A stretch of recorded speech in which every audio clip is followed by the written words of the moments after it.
नमस्ते दोस्तों, मैं कुलदीप सिंह और आप देख रहे हो आपका अपना यूट्यूब चैनल eco.com। आज के इस क्लास में हम लोग BECC 104 यानी कि मैथमेटिकल इकोनॉमिक्स 2 के यूनिट नंबर 1 के टॉपिक नंबर 1.7 को स्टार्ट करेंगे। टॉपिक का नाम है होमोजीनियस एंड होमोथेटिक फंक्शन।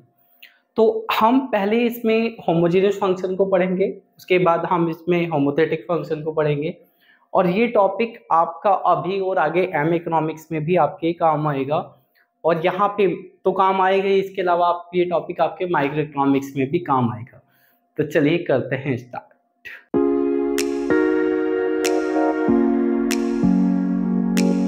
देखिए हमारी जो नोट्स हैं रामानुजन बैच के, उसके हिसाब से ये आपका हमारा चैप्टर नंबर 5 में टॉपिक नंबर है 6। टॉपिक का नाम है होमोजीनियस फंक्शन।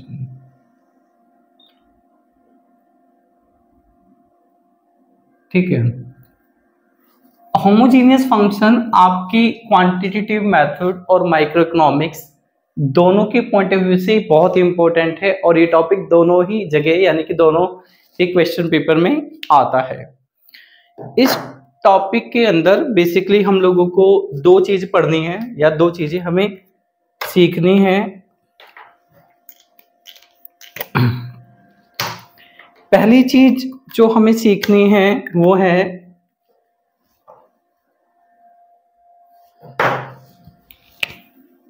हमें पता होना चाहिए कि ये फंक्शन होता है क्या है, व्हाट इज।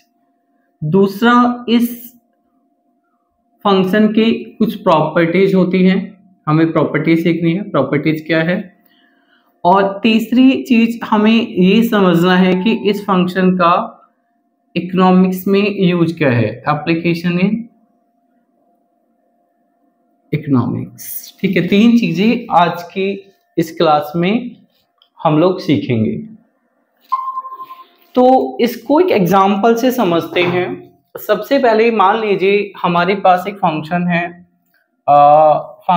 z और z आपका x और y का फंक्शन है। तो यहाँ पे आपका जो z है it is dependent variable and x and y are independent variable. ठीक है, मैं यहाँ पर एक एग्जाम्पल लेता हूँ और एग्जाम्पल की हेल्प से समझने की कोशिश करते हैं। मैंने एक एग्जाम्पल लिया है z is equal to x square plus 2xy and plus y square. ठीक है, तो आपका ये जो फंक्शन है, अगेन यहाँ पे z क्या है आपका dependent variable. Is it clear, yes और नो? ठीक है, और x and y are independent variable. तो हमारा सबसे पहला काम क्या होता है, हमारे पास बहुत तरह के फंक्शन होते हैं, जैसे कि आपको पता है there are so many kinds of function. तो अगर आपके पास एक फंक्शन है, सबसे पहले आपको ये आइडेंटिफिकेशन पता होनी चाहिए, ये बात समझना आपको आना चाहिए कि आप ये बात चेक कर पाओ कि फंक्शन होमोजीनियस है या फिर ये फंक्शन होमोजीनियस नहीं है। Is it clear? सबसे पहले हमें ये पहचानना आना चाहिए कि जो फंक्शन आपके सामने है वो फंक्शन होमोजीनियस है या फिर होमोजीनियस नहीं है। तो उसका तरीका क्या होता है? उसका तरीका ये होता है कि अगर x और y जो कि आपके इंडिपेंडेंट वेरिएबल है ना, आपके जो इंडिपेंडेंट वेरिएबल्स हैं आप उसमें किसी एक कांस्टेंट और नंबर से मल्टीप्लाई कर देते हो और ये जो कांस्टेंट नंबर है ये पॉजिटिव है। कैसा नंबर है? हम एक पॉजिटिव कांस्टेंट नंबर लेते हैं, जनरली इसको हम k भी मान लेते हैं और कई बार हम इसको लैम्डा से भी डिनोट कर देते हैं। ठीक है, तो आपको क्या करना है, आपको करना ये है कि जो भी आपके इंडिपेंडेंट वेरिएबल हैं उन इंडिपेंडेंट वेरिएबल में आपको लैम्डा या के इनमें से कुछ भी एक लेके इसकी मल्टीप्लाई करनी है और इसके लिए जो भी आपको फंक्शन दिया है ना, आप उसके राइट हैंड साइड ले लेना। तो जैसे मैंने राइट हैंड साइड ले ली और राइट हैंड साइड में मैं x में लैम्डा से मल्टीप्लाई कर रहा हूं, सिमिलरली यहां पे भी, ठीक है, और y में भी मैं लैम्डा से मल्टीप्लाई कर रहा हूं। तो जहां भी इंडिपेंडेंट वेरिएबल थे राइट हैंड साइड में, वहां मैंने लैम्डा से मल्टीप्लाई कर दी। क्लियर है? अब हम जब यहाँ पे लैम्डा से मल्टीप्लाई करते हैं तो ये स्क्वायर पूरे ब्रैकेट के ऊपर है, तो ये स्क्वायर लैम्डा के ऊपर भी आएगा और x के ऊपर भी आएगा, प्लस यहाँ पे आप लैम्डा और लैम्डा की मल्टीप्लाई कर लोगे तो 2 lambda square x and y। Similarly यहाँ पे ये स्क्वायर लैम्डा के ऊपर भी आएगा और ये y के ऊपर भी आएगा। अब आप यहाँ पे लैम्डा स्क्वायर कॉमन निकाल सकते हो, तो आपके पास आया एक्स स्क्वायर और आपके पास आया, ये तो कॉमन आ गया, आपके पास बचा 2xy और यहाँ से बचा y स्क्वायर। तो ये लैम्डा स्क्वायर। अब ब्रैकेट में आपके पास ये जो वैल्यू है, इस वैल्यू को ध्यान से देखिए, तो ये वही फंक्शन है जो आपको क्वेश्चन में दिया हुआ था, ठीक है, यानी कि ये क्या है, इट इज z। यहां तक आपको बात समझ में आई? यहां तक मैं आपको ये समझाना चाह रहा था कि हम कैसे पहचानेंगे कि कोई फंक्शन होमोजीनियस है या फिर होमोजीनियस नहीं है। तो पहचानने का तरीका ये होता है कि जो भी आपके पास फंक्शन है उसकी राइट हैंड साइड लेनी है और राइट हैंड साइड में आपको एक कांस्टेंट जो कि एक पॉजिटिव नंबर होना चाहिए, जिसको हम k या लैम्डा से जनरली डिनोट करते हैं, उससे आप इंडिपेंडेंट वेरिएबल में मल्टीप्लाई करो। मल्टीप्लाई करने के बाद आप देखोगे तो आपके पास एक लैम्डा कॉमन आएगा, जैसे यहाँ पर लैम्डा स्क्वायर आया। अब ब्रैकेट के अंदर जो वैल्यू बचेगी वो वही वैल्यू होगी जो फंक्शन आपको दिया था। तो अगर इस तरह की सिचुएशन कभी आपको देखने को मिलती है तो ऐसे फंक्शन को हम होमोजीनियस फंक्शन कहते हैं। अगर ऐसा नहीं होता है तो उस फंक्शन को होमोजीनियस नहीं कहते हैं। जैसे मैं अभी एक एग्जांपल और लेता हूं, ठीक है, example number 1 and example number 2। Actually होता क्या है, देखिए दो तरह के क्वेश्चंस आते हैं, एक आपका थ्योरी का क्वेश्चन आ जाता है, एक आपका न्यूमेरिकल क्वेश्चन आता है। तो थ्योरी के क्वेश्चन में उसकी डेफिनेशन, उसकी प्रॉपर्टीज पूछी जाती हैं। अगर न्यूमेरिकल क्वेश्चन आता है, क्योंकि होमोजेनियस प्रोडक्शन फंक्शन का इकोनॉमिक्स में बहुत जगह यूज होता है, बहुत जगह हम इसको अप्लाई करते हैं, और जब हम इकोनॉमिक्स में अप्लाई करते हैं तो वहां कहीं लिखा नहीं होता ये होमोजेनियस फंक्शन है। हमें पहले इसको आइडेंटिफाई करना होता है। जब हम इसको आइडेंटिफाई कर पाते हैं तभी आगे की चीजें हो पाती है। तो सबसे इंपॉर्टेंट चीज है कि आप इसको आइडेंटिफाई कर पाओ। अभी मैं यहाँ पे एक दूसरा एग्जांपल लेता हूँ। फॉर एग्जांपल अब की मैं मान लेता हूँ इसको Z1, ठीक है, या Z की जगह मान लीजिए मैंने माना इसको फॉर एग्जांपल Q मान लेते हैं, है ना। फंक्शन लिया x square plus x plus y square. यहाँ पे भी हम सेम काम करते हैं, राइट हैंड साइड मैंने ली और मैंने यहाँ पे लैम्डा से मल्टीप्लाई करी जो भी हमारे इंडिपेंडेंट वेरिएबल है, ठीक, ये 2 है। तो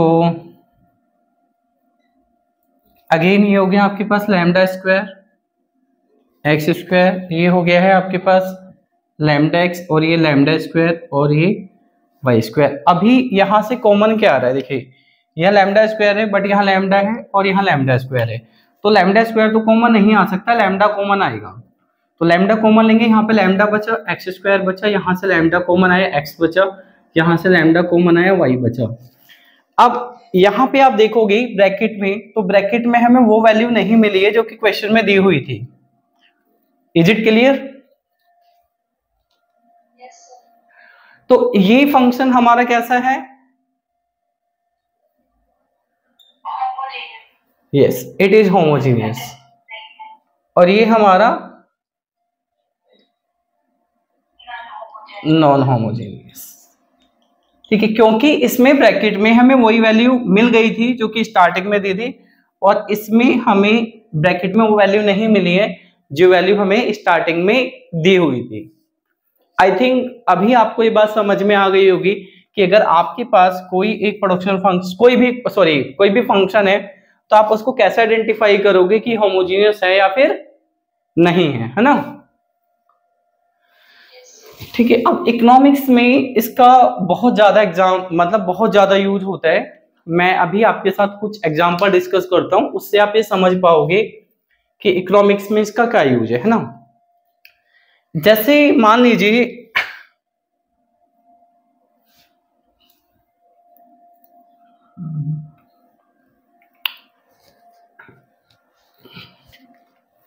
आपने नोट डाउन कर लिया, मैं इसको अरेंज कर दूं?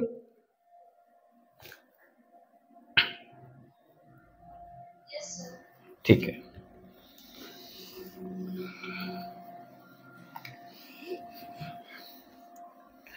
देखिए हम एग्जांपल नंबर 3 लेते हैं और एग्जांपल हमारा ये है कुछ, इट इज ए एंड या ये मान लीजिए हमारा एग्जांपल है z is equal to x plus y 2x plus 2y। ठीक है, ये आपका एग्जांपल है। अब हमें यहाँ पे चेक करना है कि ये होमोजीनियस है या फिर नहीं है। तो हम सबसे पहले राइट हैंड साइड लेंगे और आपके जो इंडिपेंडेंट वेरिएबल है उसमें हम लैम्डा से मल्टीप्लाई करेंगे। लैम्डा एक पॉजिटिव कांस्टेंट है, इसको आप 3 या कुछ और भी ले सकते हो, मैंने जैसे 3 ले लिया है यहाँ पे।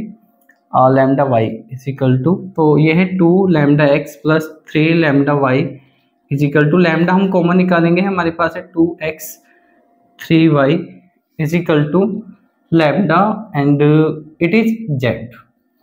ठीक है, तो यहाँ पे आपको एक चीज नोटिस करनी है, ब्रैकेट में अगेन क्या आ गया आपके पास जो दिया हुआ था क्वेश्चन में, है ना। यहाँ पे एक इंपॉर्टेंट बात ये है, जैसे पावर 2 थी, यहाँ पे पावर क्या है आपकी लैम्डा की? लैम्डा की पावर 1 है, यस। अब ये जो लैम्डा के ऊपर हमारे पास पावर आती है ना, ये जो हमारे पास लैम्डा के ऊपर पावर आती है लैम्डा, और ये हो गई इसकी पावर। ठीक है, तो लैम्डा की जो पावर होती है इसको हम लोग बोलते हैं डिग्री ऑफ होमोजेनिटी। क्या बोलते हैं? कोई बात नहीं, मैं कैमरा थोड़ा एडजस्ट कर देता हूं। अभी दिख रहा है? ठीक है, तो लैम्डा के ऊपर पहली चीज तो ये कि हमारा फंक्शन होमोजीनियस होना चाहिए। अगर होमोजीनियस होगा तो लैम्डा के ऊपर कुछ ना कुछ पावर आएगी। अब जो पावर हमारे पास आई है, इस पावर को क्या बोलते हैं हम लोग? Degree of homogeneity. क्या बोलते हैं हम इसको? Degree of homogeneity. Is it clear? Short में हम इसको DOH भी लिख देते हैं, डिग्री ऑफ होमोजेनिटी। तो जब भी आपके पास कोई होमोजेनियस फंक्शन होगा तो उस होमोजेनियस फंक्शन की एक डिग्री होगी। यहां पे जैसे अगर हम देखें तो डिग्री ऑफ होमोजेनिटी क्या है? 2 है। यहां पे आपके पास डिग्री ऑफ होमोजेनिटी क्या है? 1 है। ठीक, degree of homogeneity is equal to 2 और degree of homogeneity is equal to 1। अगर आपके पास डिग्री ऑफ होमोजेनिटी 1 आ जाती है तो ये फंक्शन आपका होमोजीनियस तो है ही। ऐसे फंक्शन को हम लोग बोलते हैं linear homogeneous. What? Linear homogeneous. अब यहां पे 2 बातें आती हैं। पहली बात तो ये है कि हमने ये जो फंक्शन पढ़ा इसका इकोनॉमिक्स में क्या यूज है, ये है क्या?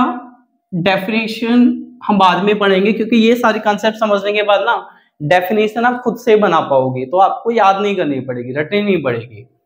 और ये क्या है, इसके बाद प्रॉपर्टी पढ़ेंगे, पर पहले आप ये समझ लीजिए कि इसको पहचानना कैसे है, ये बात आपने समझ ली। अब दूसरी बात ये समझते हैं कि इकोनॉमिक्स में इसका क्या यूज है। तो इकोनॉमिक्स में हम इसका कुछ यूज समझेंगे, बट पहले आप ये समझ लीजिए कि लीनियर होमोजेनियस फंक्शन क्या होता है। लीनियर होमोजेनियस फंक्शन का मतलब क्या होता है? पहली बात तो ये होमोजेनियस है और इसकी डिग्री क्या है? 1। तो अगर आपके पास किसी होमोजेनियस फंक्शन की डिग्री 1 है तो ऐसे होमोजेनियस फंक्शन को हम लोग क्या कहते हैं? Yes, linear homogeneous. आप मुझे 1 मिनट दीजिए, मैं भी आता हूं। ठीक है, चलिए आगे चलते हैं, है ना। अब हम इसका इकोनॉमिक्स में कुछ एग्जाम्पल देखते हैं और समझते हैं कि इकोनॉमिक्स में इसका मतलब क्या है। देखिए, एक बहुत कॉमन हमारे पास प्रोडक्शन फंक्शन होता है, इसे आगे आप डिटेल में पढ़ोगे। ये प्रोडक्शन फंक्शन कुछ इस तरीके से दिखता है, क्यू ए एल की पावर है आपके पास अल्फा और के की पावर है 1 माइनस अल्फा। ये जो प्रोडक्शन फंक्शन है आपका, इस प्रोडक्शन फंक्शन को हम लोग बोलते हैं कॉब डगलस प्रोडक्शन फंक्शन। तो अगर आपको कभी इस तरह का प्रोडक्शन फंक्शन दिखता है तो ऐसे प्रोडक्शन फंक्शन का क्या नाम है? Cobb Douglas production function. ठीक है, अब मैं आपसे कह रहा हूं कि ये फंक्शन होमोजीनियस है, तो पहले तो ये चेक करते हैं कि होमोजीनियस है या फिर नहीं है, फिर आगे की बातें देखेंगे। इसको मैं रेज कर दूं? Yes sir. ठीक है, आरती यहां तक समझ में आ रहा है आपको? दीक्षा आपको? ठीक है, प्रियंका आपको भी समझ में आ रहा होगा ना? तो अभी जैसे मैं यहाँ पे राइट हैंड साइड लेता हूं, अब यहाँ पे पहले तो आप ये समझ लो कि वेरिएबल क्या है। Q आपका डिपेंडेंट वेरिएबल है, ये आउटपुट है जैसे कि हम पहले भी पढ़ चुके हैं, और आपका L और आपका जो K है ये इनपुट्स हैं और ये इंडिपेंडेंट वेरिएबल है। तो सबसे पहला काम तो ये होता है, A और अल्फा यहाँ पे कांस्टेंट है, तो हमें ये पता चल गया इंडिपेंडेंट वेरिएबल क्या है, लेबर और कैपिटल L और K। हम अब यहाँ पे राइट हैंड साइड में लेबर और कैपिटल में लैम्डा से मल्टीप्लाई कर लेते हैं, alpha and it is A K lambda 1 minus alpha. दिख रहा है ना आप लोगों को? स्क्रीन पे आ रहा है कैमरे में? ठीक है, अब A आपके पास ऐसी रहेगा, ये जो पावर है ये दोनों के ऊपर आएगी। ठीक है, सिमिलरली ये पावर भी आपके दोनों के ऊपर ही आएगी। ठीक है, हम लैम्डा और लैम्डा की मल्टीप्लाई कर लेते हैं, तो जैसा आपको पता है पावर ऐड हो जाती है, और ये आपके पास A ऐसे रहेगा और अल्फा भी ऐसी, लेबर भी ऐसी रहेगी, कैपिटल भी आपके पास। अब ये दोनों कैंसिल हो गए, आपके पास पावर बची 1। तो आपको एक बात समझनी है, अगर इस तरह का आपको कभी कॉब डगलस प्रोडक्शन फंक्शन मिलता है, तो हमारा ये जो कॉब डगलस प्रोडक्शन फंक्शन है ये कैसा है? It is linear. यस, ठीक है। देखो, अगर आप ना, जैसे अभी हम आगे कॉब डगलस प्रोडक्शन फंक्शन को पढ़ेंगे, आपने इलास्टिसिटी ऑफ सब्स्टिट्यूशन भी पढ़ी है, उसके फॉर्मूले भी पढ़े हैं। तो लीनियर होमोजेनियस फंक्शन के लिए उसका फॉर्मूला अलग होता है। अब अगर आपके पास एक प्रोडक्शन फंक्शन है और आप ये ही आइडेंटिफाई नहीं कर पा रहे हो कि लीनियर होमोजेनियस है या नहीं है, तो हम फॉर्मूले को सिलेक्ट नहीं कर पाएंगे। क्योंकि आपने देखा होगा जब हमने इलास्टिसिटी ऑफ सब्स्टिट्यूशन पढ़ा था लास्ट क्लास में, तो लीनियर होमोजेनियस के लिए फॉर्मूला क्या था? अलग था, है ना। तो आई थिंक अभी अब ये तो समझ ही गए होंगे कि आपको कोई भी फंक्शन दिया है तो आप उसको कैसे चेक करोगे वो होमोजेनियस है या फिर नहीं है, और उसकी डिग्री भी आप कैसे चेक करोगे। अब इसका थ्योरेटिकल मतलब समझते हैं, हमारी लाइफ में, रियल लाइफ में इसका क्या मतलब है। तो मैं यहां से रेज कर लेता हूं, इस वाले पोर्शन को मैं रेज नहीं कर रहा हूं, क्योंकि जब मैं डेफिनेशन समझाऊंगा आपको तो उसमें ये एग्जांपल आपकी हेल्प करेगा डेफिनेशन बनाने में, है ना। देखिए, माइक्रो इकोनॉमिक्स में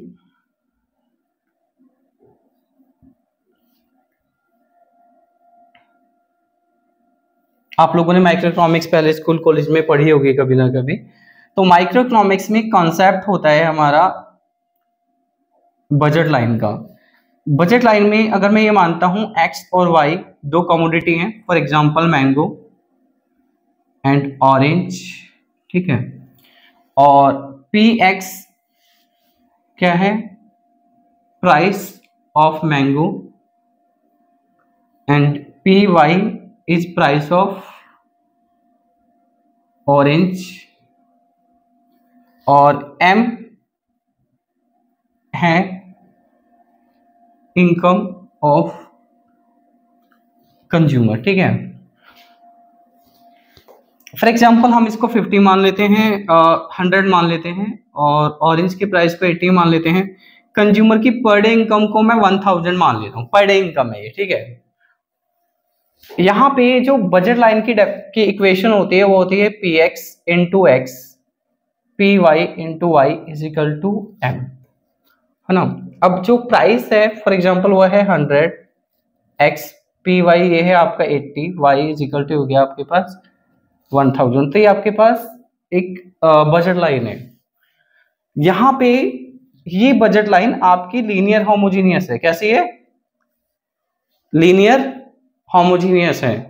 यहाँ पे x और y आपके पास दो कमोडिटी हैं, इंडिपेंडेंट वेरिएबल है।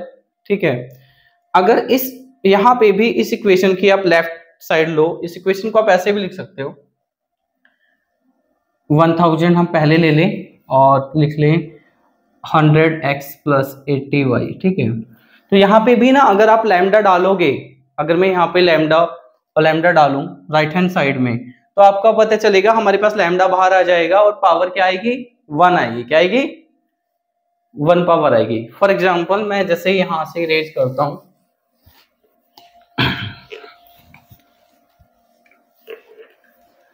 यहाँ पे राइट हैंड साइड पे अगर मैं लेता हूँ 100 lambda x plus 80 lambda y is equal to, lambda common लेने पर 100x प्लस 80y, तो ये वही इक्वेशन आ गई है जो हमारे पास पहले थी, और यहाँ लैम्डा की पावर 1 है। तो ये इक्वेशन जो बजट लाइन है वो आपकी लीनियर होमोजीनियस है। आप ना जब माइक्रो इकोनॉमिक्स पढ़ोगे तो वहां पे ये प्रॉपर्टी आती है, हम बजट लाइन को एक्सपेंडिचर फंक्शन भी बोल देते हैं। एक्सपेंडिचर फंक्शन लीनियर होमोजीनियस होता है, उसकी प्रॉपर्टी है, वहां पे आप इसको पढ़ोगे। इस सारा का सारा कॉन्सेप्ट होमोजीनियस फंक्शन का, लीनियर होमोजीनियस का माइक्रो इकोनॉमिक्स में अप्लाई होता है, इसीलिए हम इसको यहाँ पर पढ़ भी रहे हैं कि आप यहाँ पे सीख लो, फिर ये सारा का सारा मैथमेटिक्स जो भी आप सीख रहे हो उसको माइक्रो इकोनॉमिक्स और मैक्रो इकोनॉमिक्स में फिर आप इसको अप्लाई करो, है ना। तो अब इसका मतलब क्या है? इसका मतलब समझते हैं। अगर पावर 1 आती है तो इसका मतलब है आपके पास ना एक ऐसी इक्वेशन है, इसमें अगर x का प्राइस और y का प्राइस दोनों डबल हो जाते हैं, इसका मतलब है आप मैंगो का प्राइस और ऑरेंज का प्राइस क्या हो गया? डबल हो गया है ना। सिमिलरली इधर ऑन दी अदर हैंड आपकी जो इनकम है वो भी डबल हो गई। ठीक, आपकी इनकम 1000 से हो गई है फॉर एग्जांपल 2000, और ये प्राइस हो गया है 200 और ये प्राइस हो गया है 80। तो इसका आपके लिविंग स्टैंडर्ड पे कोई इंपैक्ट पड़ेगा? कोई इंपैक्ट नहीं पड़ेगा, क्योंकि अगर आपकी इनकम इंक्रीज हुई है तो दूसरी तरफ आपके खर्चे भी क्या हो गए हैं? डबल हो गए। इसका मतलब जितनी आपकी इनकम से जितनी चीजें आप पहले खरीद रहे थे आप अभी भी उतनी चीजें खरीद रहे हो, मतलब आपकी परचेजिंग पावर क्या है? फिक्स है। समझ में आ रही है आपको बात? तो हमें ये पता चलता है ये जो बजट लाइन है, क्योंकि बजट लाइन लीनियर होमोजीनियस है, तो लीनियर होमोजीनियस आपके पास कोई भी फंक्शन है उससे ये पता चलता है अगर सारे वेरिएबल में एक ही रेशो में चेंज हो जाए, क्या सारे वेरिएबल में एक ही रेशो में चेंज हो जाए, जैसे यहाँ पे सभी डबल हो गए हैं। जैसे हम लोग जब यहाँ लैम्डा से मल्टीप्लाई करते हैं ना, तो लैम्डा से मल्टीप्लाई का मतलब क्या है? जितने भी वेरिएबल थे हमने उन सभी वेरिएबल में एक ही रेशो में चेंज कराए, या तो सबको डबल कर दिया या सबको ट्रिपल कर दिया या 4 टाइम्स, क्योंकि लैम्डा कुछ भी हो सकता है। अगर लैम्डा को हम 2 लेते हैं तो इसका मतलब सारे वेरिएबल्स क्या हो गए हैं? डबल। अगर लैम्डा को हम 5 लेते हैं तो इसका मतलब क्या है? सारे वेरिएबल्स क्या हो गए हैं? 5 टाइम्स। अगर लैम्डा को हम 10 लेते हैं तो इसका मतलब क्या है? सारे वेरिएबल क्या हो गए हैं? 10 टाइम्स हो गए हैं।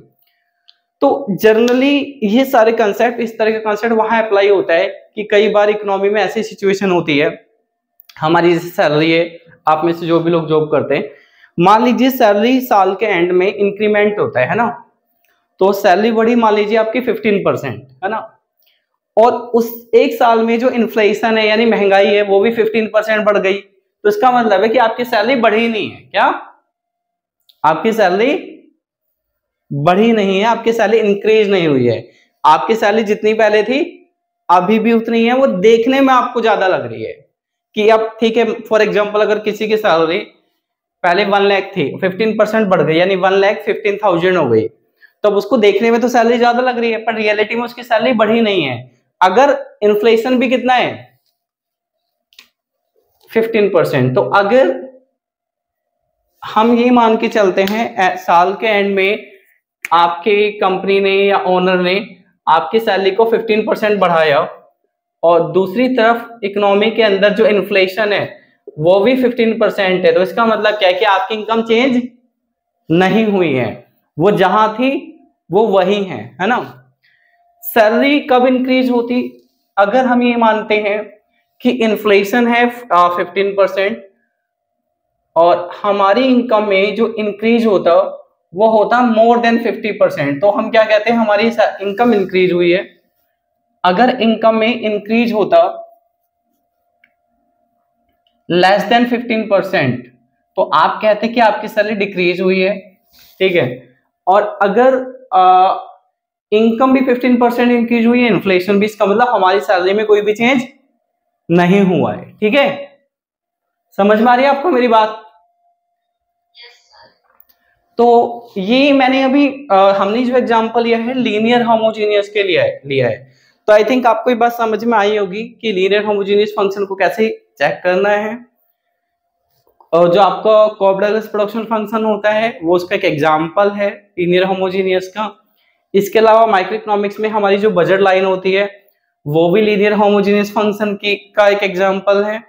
और ये बजट लाइन हमें ये बताती है कि अगर इनकम और प्राइसेस इस एक ही रेशो में इंक्रीज हो जाते हैं तो हमारे लिविंग स्टैंडर्ड पे कोई भी इंपैक्ट नहीं पड़ेगा, ठीक।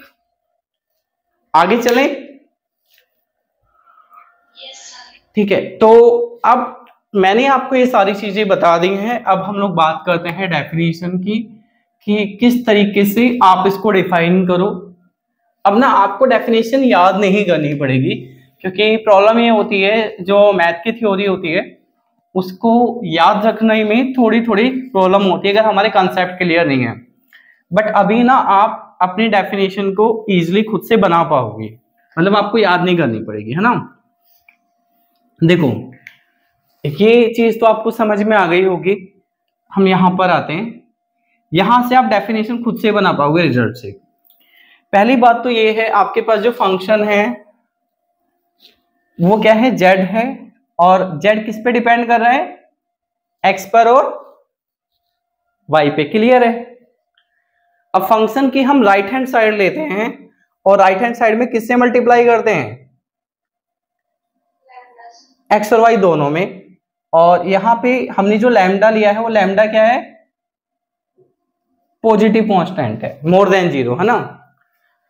जब आपने ऐसा करा जैसे राइट हैंड साइड में ये करा, तो आप सॉरी राइट हैंड साइड लिया और उसमें लैम्डा से मल्टीप्लाई करा इंडिपेंडेंट वेरिएबल में, तो आपको राइट हैंड साइड पे क्या मिलता है, आपको लैम्डा मिलता है और लैम्डा के ऊपर कुछ पावर मिलती है। क्या मिलती है, पावर, और ब्रैकेट में वही फंक्शन दोबारा आ जाता है। तो जो पावर है यहाँ पे, यानी ये लैम्डा की जो पावर है ना, हम जनरली इसको n से डिनोट करते हैं। किससे डिनोट करते हैं, n से। तो यहां पे अब जो पावर होती है, पावर को हम लोग क्या बोलते हैं, डिग्री ऑफ होमोजेनिटी। जैसे यहाँ पे डिग्री ऑफ होमोजेनिटी आपकी 2 थी, तो यहाँ पे आपकी डिग्री ऑफ होमोजेनिटी क्या हो गई है, n हो गई है। क्या हो गई है, n। तो अगर आपको अब होमोजेनियस फंक्शन की, क्योंकि अगर थ्योरी का क्वेश्चन एग्जाम में आया तो डेफिनेशन और प्रॉपर्टी दोनों ही समझानी पड़ेगी। अब आपको डेफिनेशन याद नहीं करनी है, आपको डेफिनेशन कुछ इस तरीके से देनी है कि आप पहले लिखोगे लेट z, ये आपके पास एक फंक्शन है, ठीक है। उसके बाद आपको यहां पे लिखना है लेट लैम्डा इज पॉजिटिव, ये कांस्टेंट है। उसके बाद ये लिखना है, ये लिखना है। तो इफ आपने ये लिखा, अगर आपके पास ये फंक्शन है, ठीक है, सच दैट का मतलब ये f lambda x lambda y is equal to lambda raise to the power n bracket में z, ठीक है। तो इस केस में फंक्शन यानी function z is homogeneous of degree n। Define कर पाओगे ना, इफ z आपने फंक्शन ले लिया है, z is a function, lambda आपने ये ले लिया है, राइट हैंड साइड पे मल्टीप्लाई करी, तो लैम्डा के ऊपर कुछ भी पावर आएगी, उस पावर को हम लोग क्या मान रहे हैं, n ब्रैकेट में z। तो फंक्शन क्या है, होमोजीनियस, और डिग्री क्या है इसकी, n है ना। आप ऐसा भी लिख सकते हो, z को आप ये भी लिख सकते हो, क्योंकि दोनों इक्वल ही है। कहीं आप कोई बुक देखो या कहीं देखो तो कंफ्यूज नहीं होना है, आप इसको ऐसे भी लिख सकते हो, ऐसे भी लिख सकते हो। तो डेफिनेशन ना दो तरह की होती है। जब हम डेफिनेशन की बात करते हैं, डेफिनेशन को आप दो तरीके से दे सकते हो। एक तो आप टेक्सचुअल फॉर्म में देख सकते हो, ठीक है, यानी लिख के, और दूसरा आप मैथमेटिकली दे सकते हो। तो अब डिपेंड करेगा कि एग्जाम में कितने मार्क्स का क्वेश्चन आता है। मान लीजिए क्वेश्चन ज्यादा मार्क्स का आ रहा है, जब थ्योरी में भी डेफिनेशन दे दो और मैथमेटिकल डेफिनेशन भी दे दो। अगर मान लीजिए कि क्वेश्चन ज्यादा नंबर का नहीं है, तो आप सिर्फ मैथमेटिकली देना, फिर थ्योरेटिकल मत देना, यानी टेक्सचुअल फॉर्म में मत देना, ठीक है। तो आपको ये डेफिनेशन आई थिंक समझ में आ गई होगी, आप नोट्स देखोगे तो यही डेफिनेशन आपको मिलेगी, ठीक है। तो एक कोई भी फंक्शन जिसमें सिचुएशन अप्लाई होती है, आप उसको होमोजेनियस कहते हो। बात करते हैं थ्योरी में कैसे डिफाइन करना है। तो आप थ्योरी में डिफाइन ऐसे करोगे कि अगर हम किसी भी फंक्शन के सभी इंडिपेंडेंट वेरिएबल में एक पॉजिटिव कांस्टेंट से मल्टीप्लाई कर दें, क्या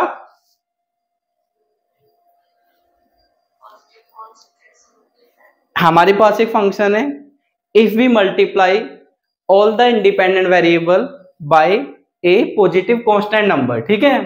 तो पहली बात हमने क्या करा, हमारे पास जो भी फंक्शन है उसमें जितने भी इंडिपेंडेंट वेरिएबल है उसमें किससे मल्टीप्लाई करी हमने, पॉजिटिव कांस्टेंट से। अब उसके बाद हमें क्या मिलेगा, एक रिजल्ट मिलेगा ना। वो रिजल्ट क्या होगा, वो रिजल्ट ये होगा कि आपने जो भी कांस्टेंट लिया है, फॉर एग्जांपल लैम्डा, तो इसके ऊपर कुछ पावर आएगी। तो आप लिखोगे, मैं यहाँ पे पॉजिटिव कांस्टेंट को लैम्डा मान लेता हूं, लैम्डा रेज सम पावर, इसके ऊपर कुछ पावर है, सम पावर यानी इसके ऊपर कुछ पावर है ना, और इसके ऊपर कुछ पावर है, और ये किससे मल्टीप्लाई हो रहा है, जो आपका ओरिजिनल फंक्शन यानी z। तो ये हो गई इसकी थ्योरेटिकल डेफिनेशन। अब नोट्स में देख लेना, एक बार में आपको डेफिनेशन याद हो जाएगी, है ना। तो ये की चीज क्लियर हो गई, आपको कैसे आइडेंटिफाई करना है क्या डिफाइन कैसे करना, ये बातें आपने समझ ली हैं। और मैंने इकोनॉमिक्स में आपको इसकी दो एग्जाम्पल भी दे दिए हैं डिटेल में, फिर हम आगे समझेंगे। अब हम बात करते हैं इसकी प्रॉपर्टीज की, किसकी, प्रॉपर्टीज की। क्योंकि जब भी एग्जाम में अगर थ्योरी का क्वेश्चन आया तो डेफिनेशन और प्रॉपर्टीज दोनों चीजें पूछी जाएंगी, है ना। डन, यहां तक कोई डाउट है आपका? ठीक है, चलिए आगे चलते हैं। तो मैं ही सब अरेंज कर दूं।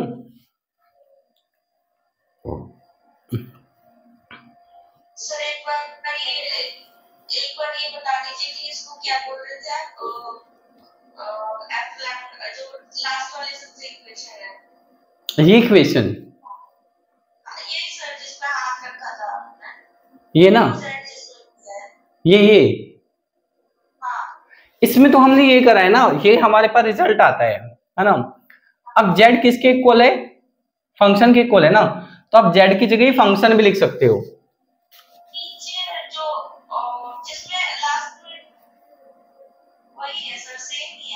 सेम ही है वो, हाँ, वो थ्योरी में लिख दिया है, लैम्डा रेज सम पावर, है ना, इनटू z। अब मुझे इतना पता चल गया है कि एक बार आप आपके नोट्स खोल लोगे ना, तो आपको ये चीज जिंदगी भर भूलोगे नहीं आप। बस एग्जाम से पहले आप आपकी जो नोटबुक है जिसमें आप नोट कर रहे हो, इसको रीड कर लेना, और एक बार आप नोट्स पे नजर मार लेना,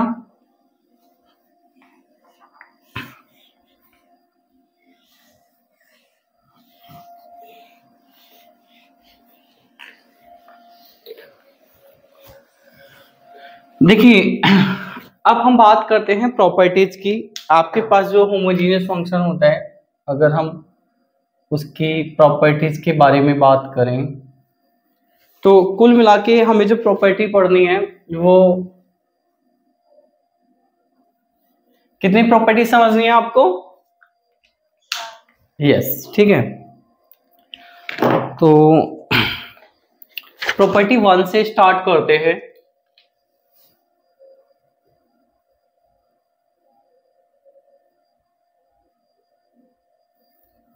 प्रॉपर्टी 1। अच्छा, मैं यहाँ पे आपको कंसेप्ट क्लियर कर रहा हूँ। एग्जैक्ट वर्ड टू वर्ड कैसे लिखना है एग्जाम में वो आप नोट्स में देख लेना खुद से, है ना।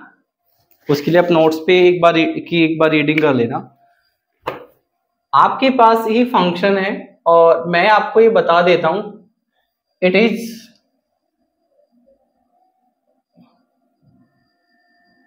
होमोजीनियस, ठीक है। और मैं ये मान रहा हूं इसकी डिग्री ऑफ होमोजीनिटी क्या है, n है। ये बात मैंने आपको बता दी है, ये बात हम ऑलरेडी पढ़ चुके हैं, क्योंकि हमें प्रॉपर्टी किसकी पढ़नी है, हम होमोजीनियस फंक्शन की प्रॉपर्टी पढ़ रहे हैं। तो हमारे पास ये जो फंक्शन है कैसा फंक्शन है, होमोजीनियस है। और इसकी डिग्री हमने क्या मानी है, डिग्री मानी है हमने n। तो अगर ये फंक्शन होमोजीनियस है तो लेट लैम्डा इज पॉजिटिव, तो इसका मतलब ये है कि आप इस फंक्शन को ऐसे लिख सकते हो, ना इसको ऐसे, ठीक है, आप इसको ऐसे लिख सकते हो। अब आगे हमें जो प्रॉपर्टी एक्सप्लेन करनी है उस प्रॉपर्टी के दो प्रेजेंटेशन हैं, मैंने इसलिए यहाँ पे बीच में लाइन डाल दी है। तो पहला तो ये है, आप लैम्डा को 1/x मान लो। क्या मान लो? 1/x, yes. दूसरा ये है, आप लैम्डा को 1/y मान लो। अब देखो लैम्डा को 1/x और 1/y का मतलब भी समझ लो क्या है। लैम्डा एक पॉजिटिव कांस्टेंट है ना, वो कुछ भी हो सकता है। जब हम लैम्डा से मल्टीप्लाई करते हैं तो इसका मतलब ये होता है कि हम सभी वेरिएबल को एक इक्वल रेशो में इंक्रीज कर रहे हैं। पॉजिटिव मतलब इंक्रीज कर रहे हैं। लैम्डा 2 है तो डबल कर रहे हैं, लैम्डा 3 है तो ट्रिपल कर रहे हैं, 5 है तो 5 टाइम्स, 6 है तो 6 टाइम्स, है ना। तो अगर मैंने लैम्डा को यहाँ पे 1/x ले लिया है तो इसका मतलब जो भी वेरिएबल है उसके रेसिप्रोकल के रेशो में वो चीज इंक्रीज हो रही है। अब इसका इस फंक्शन पे क्या इंपैक्ट पड़ेगा ये समझते हैं। तो पहले तो यहाँ पे लैम्डा की जगह आप लिखोगे 1/x इंटू x, ठीक है। और लैम्डा की जगह आपके पास आएगा 1/x into y। Right hand side पे भी आएगा हमारे पास 1/x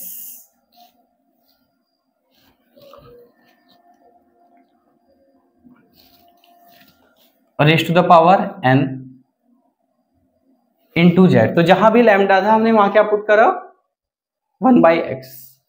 अब x से x आपके पास कैंसिल हो गया है तो आपके पास यहाँ 1 बचा और ये हो गया आपके पास y/x और 1 की पावर n एंड x की पावर भी आपके पास n इंटू जेड। अब ये जो 1 है ना कांस्टेंट, इसका कोई मतलब नहीं है यहाँ पे, क्योंकि आपका जो फंक्शन है वो सिर्फ वेरिएबल पे डिपेंड करता है, कांस्टेंट पे डिपेंड नहीं करता है। तो जनरली जब हमारे पास इस तरह का फंक्शन आता है मैथ में तो हम इस प्रेजेंटेशन को चेंज कर देते हैं। कोई भी कांस्टेंट होगा उसको हम इग्नोर कर देंगे, 1 2 3 जो भी है।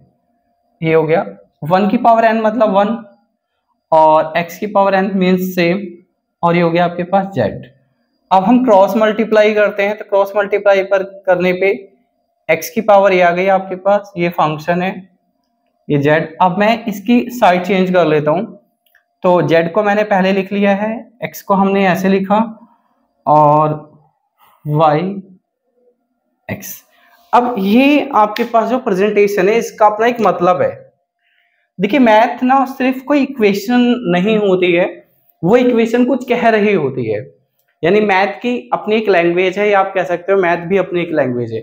जैसे आप आपके सब्जेक्ट का ऑब्जेक्टिव पढ़ोगे ना, आपने कभी पढ़ा नहीं होगा, तो जो सिलेबस होता है, जो प्रोग्राम गाइड होती है, उसमें आप देखोगे जब अपना ऑब्जेक्टिव क्या है तो वो यही कह रहे हैं कि ऑब्जेक्टिव है कि आपको मैथ एज ए लैंग्वेज सिखाना है। क्या? मैथ एज ए लैंग्वेज सिखाना है। तो किसी के लिए ये इक्वेशन हो सकती है z is equal to x raise to the power n bracket में f y divided by x, किसी के लिए।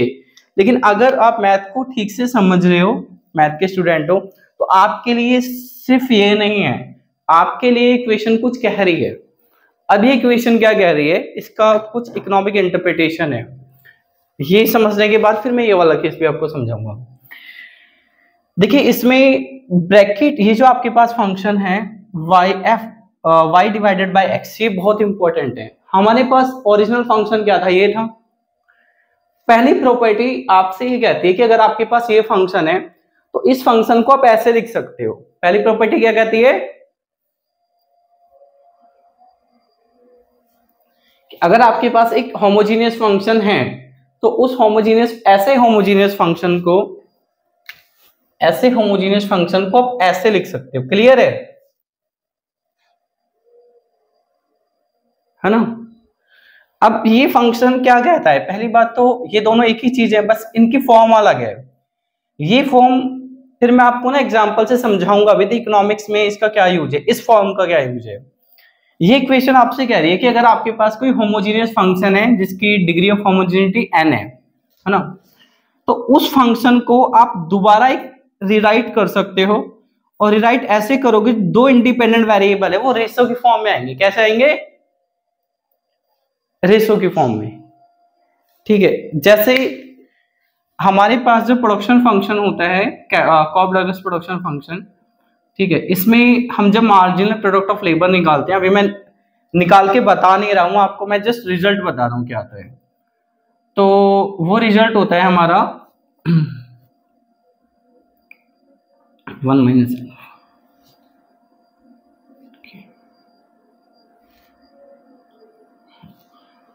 वो रिजल्ट हमारा ये होता है, ये आपका मार्जिनल प्रोडक्ट ऑफ लेबर है। ये अभी मैं बता नहीं रहा हूं आया कैसे, हम आगे समझेंगे। फिलहाल आप ये समझो, अगर आपके पास एक कॉब-डगलस प्रोडक्शन फंक्शन है ऐसा, तो उसका जब मार्जिनल प्रोडक्ट निकालते हो तो वो ऐसा आता है, ये रिजल्ट आता है। अब यहाँ पे के क्या है, कैपिटल है, और एल क्या है, लेबर है। तो जैसे यहाँ पे आपके एक्स और वाई इंडिपेंडेंट वेरिएबल थे ना, ऐसे यहाँ पर आपके लिए लेबर और कैपिटल भी इंडिपेंडेंट वेरिएबल है। इसमें जब आपने मार्जिनल प्रोडक्ट निकाला तो रिजल्ट ये आएगा। अब ये रिजल्ट आपको क्या बता रहा है, ये रिजल्ट ये बता रहा है जो मार्जिनल प्रोडक्ट होता है, जब भी हम किसी फैक्ट्री को रन करते हैं, किसी बिजनेस को, आउटपुट जहां पे इस बिजनेस में सेल परचेज नहीं हो रही, प्रोडक्शन हो रहा है, तो जब हम प्रोडक्शन की बात करते हैं तो लेबर और कैपिटल दो चीज होती हैं। तो लेबर की जो प्रोडक्टिविटी है वो सिर्फ लेबर पे डिपेंड नहीं करती है, वो किस पे डिपेंड करती है, कैपिटल और लेबर के रेशो पे। It is capital labour ratio. तो ये रिजल्ट आपको ये बता रहा है मार्जिनल प्रोडक्टिविटी लेबर की सिर्फ लेबर पे डिपेंड नहीं करती है, बल्कि किस पे डिपेंड करती है, कैपिटल और लेबर का रेशो क्या है। इसको आप ऐसे समझिए कि एक ऐसी फैक्ट्री है जिसमें 100 लेबर है, यानी 100 लोग हैं जो काम कर रहे हैं, है ना। हमारे पास जो एम्प्लॉइज हैं वो कितने हैं,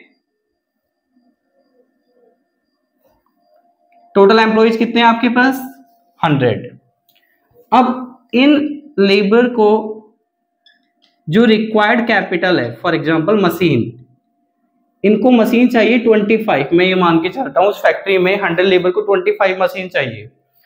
अब लेबर तो 100 है, लेकिन आप ना इन लेबर को 25 मशीनें ही देख रहे हो और 20 मशीन दे रहे हो, तो इससे इनकी प्रोडक्टिविटी पे इम्पैक्ट पड़ेगा, क्योंकि कैपिटल लेबर रेशो जो चाहिए था 25/100 आप वो नहीं दे रहे हो, बल्कि आप इसकी जगह क्या दे रहे हो, 20/100 यानी 1/5 मीन्स 0.2।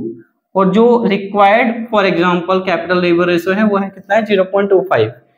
तो यहाँ पे लेबर जितनी चाहिए थी फैक्ट्री में उतनी है, बट उतनी कैपिटल नहीं मिली, इसकी वजह से लेबर की मार्जिनल प्रोडक्टिविटी पे भी इम्पैक्ट पड़ेगा। तो एक कोई इक्वेशन सिर्फ इक्वेशन नहीं होती है, उस इक्वेशन का मतलब होता है। तो यहाँ पे इस इक्वेशन का क्या मतलब है, मार्जिनल प्रोडक्ट दो चीजों पे डिपेंड करता है, कैपिटल पे भी और लेबर पे भी। तो कैपिटल लेबर रेशो पे डिपेंड करता है, किस पे डिपेंड करता है, कैपिटल हाँ, तो आपको कभी ऐसा नहीं समझना है कि लेबर अगर अच्छे से काम नहीं कर रही है तो उसके लिए लेबर ही जिम्मेदार है। इस ऐसा भी हो सकता है कि लेबर अच्छे से काम कर रही है लेकिन उसको जितनी मशीन चाहिए, जितनी कैपिटल चाहिए वो है ही नहीं, इसकी वजह से उसकी प्रोडक्टिविटी क्या है, कम, जितनी होनी चाहिए उससे, है ना। तो ये इक्वेशन भी आपको ये बता रही है कि अगर आपके पास एक होमोजेनियस फंक्शन है तो इस होमोजेनियस फंक्शन को आप ऐसे लिख सकते हो। ऐसे का मतलब क्या है, इंडिपेंडेंट वेरिएबल के रेशो की फॉर्म में। जैसे हमने इसको कैसे लिखा है, कैपिटल लेबर रेशो की फॉर्म में। तो ये क्या है, दो इंडिपेंडेंट वेरिएबल है, इनके रेशो की फॉर्म में आप इसको लिख सकते हो। क्लियर?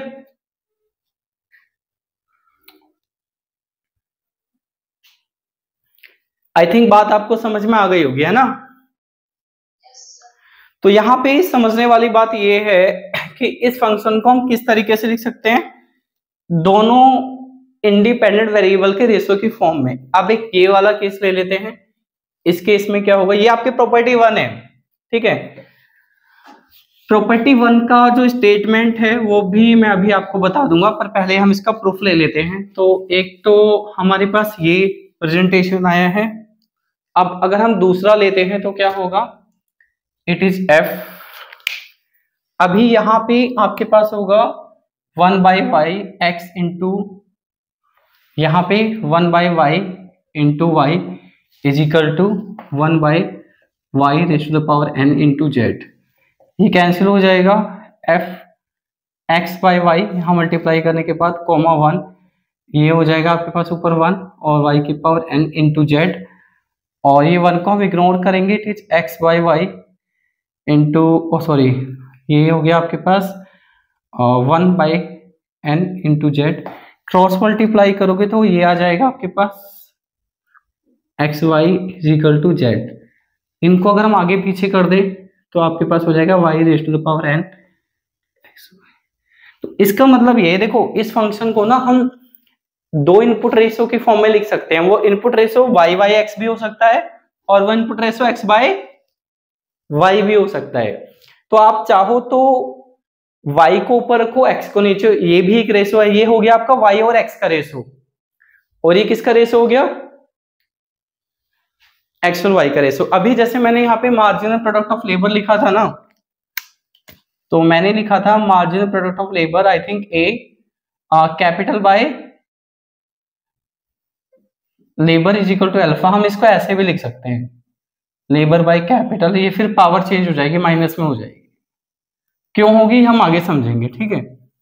तो इसको हम कैपिटल लेबर रेशो की फॉर्म में भी लिख सकते हैं और लेबर कैपिटल रेशो की फॉर्म में भी लिख सकते हैं। अब पहली प्रॉपर्टी का स्टेटमेंट क्या है, स्टेटमेंट ये है